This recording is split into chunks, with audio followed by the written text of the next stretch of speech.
சஞ்சய்ஸ் art and garden channel. வணக்கம். இன்றைக்கி நம்ம பார்க்க போகிறது ஆர்கானிக் கர்னல் கம்போஸ்ட் தான். ரொம்ப ஈஸியான வீடியோ தான். இதை நான் மேக் பண்ண உடஞ்ச டப்பாவாக இருந்தாலும் பரவாயில்ல, கொஞ்சம் மணலோ இல்லைன்னா மண், அதுக்கப்புறம் ஒரு சின்ன அளவாக ஒரு உரம், அதுக்கப்புறமா நீங்கள் குப்பை வேஸ்ட்டு, டெய்லியும் நீங்கள் சமைக்கிற குப்பை வேஸ்ட்டு. இப்போ அது எப்படி செய்யலான்னு பார்க்கலாம். நல்லா பாருங்கள், கொஞ்சம் கொஞ்சமாக மக்கிட்டு வருது. இது மக்க 60 நாட்கள் கண்டிப்பாக ஆகும். இது ரொம்ப பவர்ஃபுல்லான ஒரு உரம்னு சொல்லலாம். இது நீங்கள் செடிக்கு எப்படி போடலான்னா, சைடில் குழி பறித்து அதில் போட்டுட்டு மறுபடியும் மூடிட்டு தண்ணி ஊற்றினா நல்லா செடிகள் குரோத் ஆகும். இதே நீங்கள் ஈரமான பொருட்கள், அதாவது இப்போ பீட்ரூட் இது பீல் பண்ணிங்கன்னா அந்த ஈரமான பொருட்கள்லாம் வெயிலில் காய வச்சு கூட நீங்கள் சின்ன சின்னதாக கட் பண்ணி போடலாம். பெருசாக இருக்கிறதெல்லாம் நீங்கள் கட் பண்ணி போட்டுடலாம்.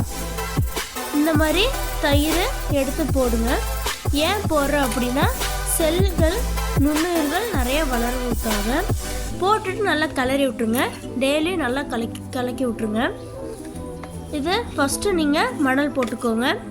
போட்டுட்டு நீங்கள் காய்கறி வேஸ்ட் போடுங்க. மணல் போடுங்க, காய்கறி வேஸ்ட் போடுங்க, மணல் போடுங்க, காய்கறி வேஸ்ட் போடுங்க. இந்த மாதிரி பண்ணிகிட்டே வந்தீங்கன்னா ஃபுல்லாக தொட்டு எண்ணெய்க்கு நிரம்புதோ நல்லா காற்றே போகாத அளவுக்கு நிரப்பி வச்சுருங்க. அந்த ஹோல்ஸ் ஏன் போட்டோன்னா ஸ்மெல்லே வராது. அது போடுறதுனால, இது போடுறதுனால உங்களுக்கு மண்புழு கூட சம்டைம்ஸ் உருவாகலாம். நல்லா பாருங்கள். இப்போ நான் வந்து ஹோல்ஸை காமிக்கிறேன். இந்த ஹோல்ஸ் உங்களுக்கு தெரியுது பாருங்கள், நல்லா பெருசாக எல்லா இடத்துலையும் உடஞ்ச பக்கெட்டாக இருந்தாலும் பரவாயில்ல, நிறைய ஹோல்ஸ் போட்டுருங்க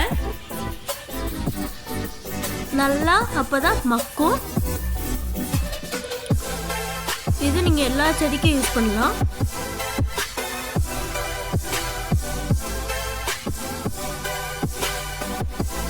இதிலிருந்து ஒரு டீ மாதிரி ஒன்று வரும். அதை நீங்கள் வந்து செடிக்கு ஒரு தண்ணியில் கலந்து ஊற்றிக்கலாம். இந்த வீடியோ பார்த்துட்டிங்கன்னா சப்ஸ்கிரைபும் ஷேரும் பண்ணிடுங்க மறக்காமல். நல்லா முடி வச்சுருங்க. கலக்கி விட்டதுக்கப்புறம் டெய்லி கலக்கிடுங்க. தேங்க்யூ. தேங்க்ஸ் ஃபார் வாட்சிங்.